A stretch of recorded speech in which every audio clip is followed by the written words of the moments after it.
জায়গায় দিলে হয়ে যাবে। দাও দাও দাও বাবা, আমি ঠিক দিচ্ছি না, মাছ চালিয়ে যাবো। হ্যাঁ, এবার অত দিয়ে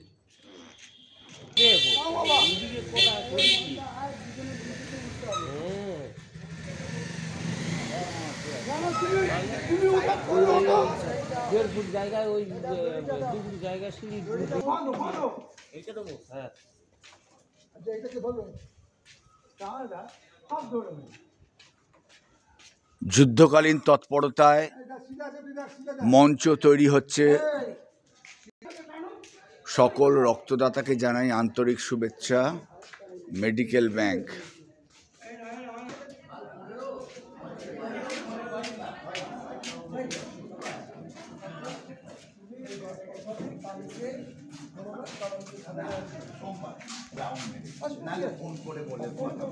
সময় করে আসবে, এসে বসে কথা বলে নেবো। তোমার কোর্ট থেকে বেরিয়ে একদম কি হয়?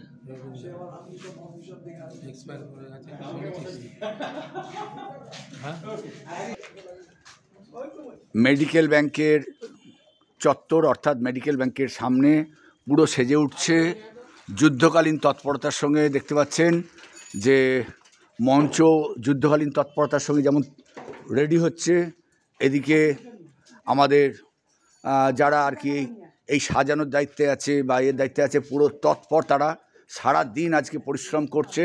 এবং শুধু তাই নয়, বোধহয় সারা রাত্রির লেগে যাবে আজকে, যতদূর মনে হচ্ছে সারা রাত্রির মনে হচ্ছে লেগে যাবে। এবং যুদ্ধকালীন তৎপরতার সঙ্গে এই আমাদের আপনাদের ডেকোরেটরের নামটা কী যেন? দিলীপ ডেকোরেটর মানুষজন, তারা খুব মানে যুদ্ধকালীন তৎপরতার সঙ্গে কাজ করে যাচ্ছেন, যাতে রাত্রে মানে গভীর হওয়ার আগেই মঞ্চ প্রস্তুতি হয়ে যায়। বারবার করে আমরা যে কথাটা প্রচার করেছি যে মেডিকেল ব্যাংকের 45তম রক্তদান যেমন চলছে, তার পাশাপাশি থ্যালাসেমিয়া টেস্ট, যে থ্যালাসেমিয়া টেস্ট বাইরে করতে গেলে প্রচুর টাকা লাগে, ডিআশিস বহু প্রচার করেছেন। তা সত্ত্বেও আমরা আবার আজকে শেষবারের মতন বলে দিচ্ছি, আগামীকাল পুরোপুরি ফাইনাল, যাকে বলে আমাদের রক্তদান অনুষ্ঠান। তখন তো আর হয়তো কিছু বলা যাবে না, কিন্তু আমরা দেখাবো যে রক্তদানের পাশাপাশি থ্যালাসেমিয়া যে ক্যারিয়ার কিনা তার যে টেস্ট বাইরে করাতে গেলে প্রচুর টাকা লাগে। তাই আমরা প্রত্যেককে বলবো যে আজকেই কিন্তু আমরা বারবার জানাচ্ছি যে যারা আসতে চান অবিলম্বে কাল সকাল 10টা থেকে 2টোর মধ্যে চলে আসবেন। আমি মনে করব 2টো করবেন না, 10টার মধ্যে আসলেই তাড়াতাড়ি আমাদের কাজ এগোতে পারবো। আগামীকাল 15ই ডিসেম্বর 2024-এ যে রক্তদান শিবির, মেডিকেল ব্যাংকের 45তম রক্তদান শিবিরে যে সমস্ত স্বেচ্ছাসেবক বা যে সমস্ত আমাদের মেডিকেল ব্যাংকের সদস্যরা, তারা যে যার ডিউটিতে কর্তব্যরত, যাদের যা ডিউটি ডিআশিস তাদেরকে সমানভাবে বুঝিয়ে দিয়েছেন। আমরা দেখাচ্ছি একটি NLS কোম্পানি থেকে, NLS তারা আমাদের রক্তদান দায়িত্ব, হ্যাঁ সত্যি দায়িত্ব, মেডিকেল ব্যাংক 1980 সাল থেকে যারা রক্তদান নিয়ে কাজ করছেন। আপনারা জানেন যে মেডিকেল ব্যাংকের সম্পাদক মিস্টার ডি আশিস, তিনি রক্তদান আন্দোলনের পথিকৃৎ, তিনি নিজেও এখানে হাজির রয়েছেন, উপস্থিত রয়েছেন। এবং আগামীকাল যে সমস্ত আমাদের এই সমস্ত কর্মীরা, যারা কর্মী ঠিক বলবো না, যারা ভলেন্টিয়ার, যারা মেয়েরা, এই সমস্ত মেয়েদের উদ্বুদ্ধ করা হচ্ছে এখন থেকেই, যারা তাতে বড় হয়ে সোশ্যাল কাজের সঙ্গে যুক্ত হতে পারে। এই আমরা দেখতে পাচ্ছি যে এখানে রয়েছেন শ্যামলদা, প্রবীণ, আমাদের যে প্রবীণ নাগরিক দেখতে পাচ্ছি, রূপাদি রয়েছেন অফিস স্টাফ, ওদিকে রয়েছেন আমাদের প্রবীর শ্রীমানি, এদিকে রয়েছেন পীযুষদা এবং ডিআশিস নিজে রয়েছেন, এদিকে রয়েছেন তপন এবং রয়েছেন প্রবীর সাহা। এই মধ্য দিয়ে আজকে আমরা আবার আর একটা ছোট্ট করে আমরা শুনে নেব ডিআশিসের কিছু কথা, যে কথাটা আজকে প্রচারের শেষ প্রচার বলতে গেলে আমরা এটার মধ্যে দিয়ে তুলে ধরছি। দেখুন, রক্তদান আন্দোলনের প্রচার শেষ বলাটা ভুল। রক্তদান আন্দোলন চলবে যতদিন না আমরা দেখতে পাবো যে মানুষ বিনা রক্তে মারা যাচ্ছে। সেটা যাতে না হয়, যখন প্রয়োজন মাফিক মানুষের চিকিৎসা বিজ্ঞানে রক্তের দরকার, তখন যাতে রক্তটা তিনি সঠিকভাবে পান।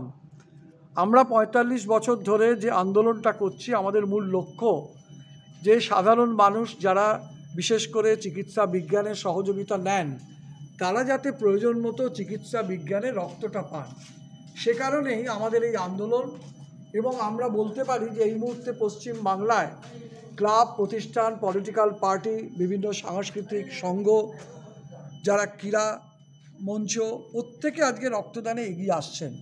রক্তদান আজকে জন্মদিনে পালন হচ্ছে, রক্তদান স্মরণ সভায় হচ্ছে, কিন্তু এখনও পর্যন্ত রাজ্যের রক্তের ছবিটা খুব একটা পরিষ্কার নয়। তার কারণ এখনও বহু মানুষ সময় মতো রক্ত পান না। তাই আন্দোলনটা আরও প্রসারিত হোক, আন্দোলনটা সার্বজনীন হোক। আমার সামনে যে সমস্ত মহিলারা রয়েছেন এখানে, বিশেষ করে এরা সকলেই স্কুল পড়ুয়া, কলেজ পড়ুয়া, এরা যাতে রক্তদানের সঙ্গে যুক্ত হতে পারে এটা দরকার। তাই আমাদের এবার স্লোগানই হচ্ছে যে আমাদের লক্ষ্য হচ্ছে নতুন রক্তদাতার আত্মপ্রকাশ। আমরা যত বেশি নতুন রক্তদাতা দিতে পারবো ততই কিন্তু ব্লাড ব্যাংক পর্যাপ্ত রক্ত পাবেন। তাই ৪৫ বছর এই সুদীর্ঘ আন্দোলনে আমরা বহু মানুষকে রক্ত দেবার তাদের যে সদিচ্ছাকে বাস্তব রূপায়ণ করতে পেরেছি। আগামীকাল ১৫ই ডিসেম্বর রবিবার ২০২৪ সকাল ১০টা থেকে বিকেল ৪টে পর্যন্ত শোভাবাজার হাটখোলায় কলকাতা ৭,৫,০০০ মেডিকেল ব্যাংকের কেন্দ্রীয় কার্যালয়ে স্বেচ্ছা রক্তদানে গ্রাম বাংলার মানুষ আসবে, মফস্বলের মানুষ, এলাকার মানুষ, পাশাপাশি যারা রক্তদান আন্দোলনের সঙ্গে দীর্ঘদিন ধরে একসাথে কাজ করছেন তাদেরও প্রত্যেকে আসবে। আমি শুধু এই ভিডিওর মাধ্যমে একটাই প্রচার করব, সেটা হচ্ছে যারা সরকারি মতে 18 থেকে 65 রক্ত দিতে হয় WHO মতে, সেখানে যারা 65 পেরিয়ে গেছে তাদেরও আমি আবেদন করব অন্তত রক্তদাতাদের উৎসাহিত করতে আসার।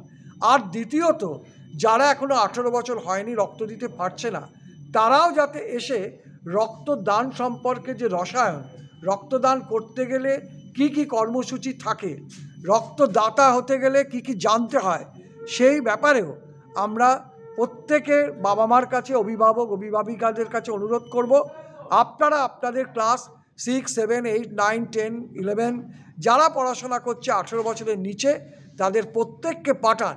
তারা কিন্তু আজকে এই রক্তদান সম্পর্কে তারা আগে জানুক, নিজে যেমন জানবে অপরকেও জানাতে পারবে। আপনারা এখন দেখেন স্কুলে কলেজে বিভিন্ন প্রোগ্রাম হয়, তার কারণ ছাত্রীদের বিভিন্ন সামাজিক শিক্ষা দেয়। সেই শিক্ষাটা আজকে রক্তদানের মধ্যে হোক, তারাও যাতে ভবিষ্যতে রক্তদাতা বলে নিজেকে প্রতিপন্ন করতে পারে। আমি এই ভিডিওর মাধ্যমে আবার আপনাদের কাছে আহ্বান করব, আপনারা প্রত্যেকে আসবেন। আজকে আমরা এই প্রচারটা রাখছি, রক্তদানের পাশাপাশি থ্যালাসেমিয়া পরীক্ষা হবে। ছোট্ট বাচ্চা মৃত্যুর সঙ্গে লড়াই করছে, একটা ফোঁটা রক্তের জন্য ব্লাড ব্যাংকে তার বাবা মা, অভিভাবককে ঘুরতে হচ্ছে, কোথাও রক্ত সময় মতো পাচ্ছে না, তাহলে কি সন্তানটা মারা যাবে? কিন্তু আমরা যদি সবাই সচেতন হই, HPLC পরীক্ষা যা থ্যালাসেমিয়ার বাহক পরীক্ষা, সেটা আমরা কেন করাতে পারছি না? সাইপ্রাস যা পেরেছে আমরা কেন পারবো না? এই মুহূর্তে আপনারা হয়তো অনেকে জানেন, অনেকে জানেন না, সারা পৃথিবীতে প্রতি বছর 1 লক্ষ করে থ্যালাসেমিয়া শিশু জন্মাচ্ছে, তার মধ্যে ভারতবর্ষের সংখ্যা 10,000।